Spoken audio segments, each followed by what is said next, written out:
Hali gani mpenzi mtazamaji na mfuatiliaji wa channel yako pendwa Yusuf Goma, na kama bado huja subscribe, tafadhali subscribe ili uwe wa kwanza kupata taarifa zetu mpya ambazo tunakuwa tunakuletea mara kwa mara.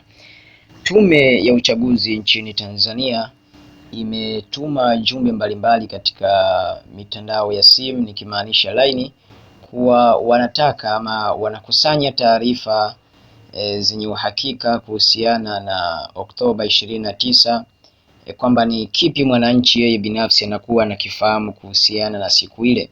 Hivi atume maoni yake kwamba yeye amelichukuliaje, ameliona vipi na ni vipi, yani atoe ushahidi ambao utakuwa tume itapata msaada huo. Na akatoa namba kama ambavyo inaonekana kwenye jumbe ambazo ameingiza kwenye simu.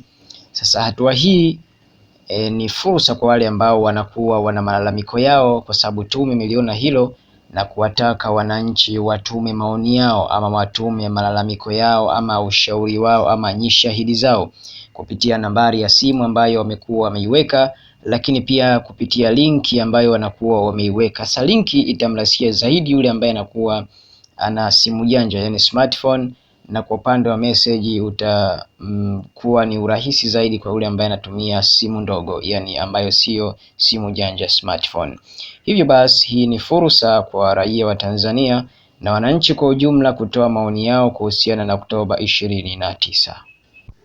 Lakini pia tume haikuishia hapo, ikasema pia kwa yale matukio ambayo yamekuwa ni baada ya uchaguzi, pia mtu anaweza akatoa ushahidi na anaweza akatoa maoni. Hivyo hii ni fursa, yule ambaye ana ushahidi ambao yalitokea kwenye siku ya uchaguzi mkuu wa Tanzania, na ana ushahidi pia kuhusiana na baada ya uchaguzi matukio ambayo yalikuwa yanatokea, lakini pia wakasema au maoni, una maoni gani wewe kuhusiana na siku ile, lakini una maoni gani kuhusiana na mustakabali wa baada ya siku ile na mustakabali wa mbele. Pia tume imetoa uhuru wa mwananchi kutoa maoni yake au mwingine kutoa ushahidi. Hivyo yule ambaye atakuwa tayari, hiyo ni fursa imetolewa na tume ya uchaguzi.